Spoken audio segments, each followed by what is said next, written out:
পশ্চিমবঙ্গের পুরুলিয়া জেলার প্রান্তিক এক গ্রাম, নাম তার জয়পুরু।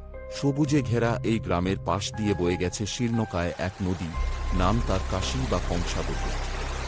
দিনের বেলায় গ্রামটা যতখানি শান্ত আর মনোরম, রাতের আঁধারে ঠিক ততটাই রহস্যময় আর ভুতুড়ে হয়ে ওঠে। গ্রামের শেষ প্রান্তে কংসাবতী নদীর ধারে অবস্থিত বিশাল এক ভাঙা জমিদার বাড়ি।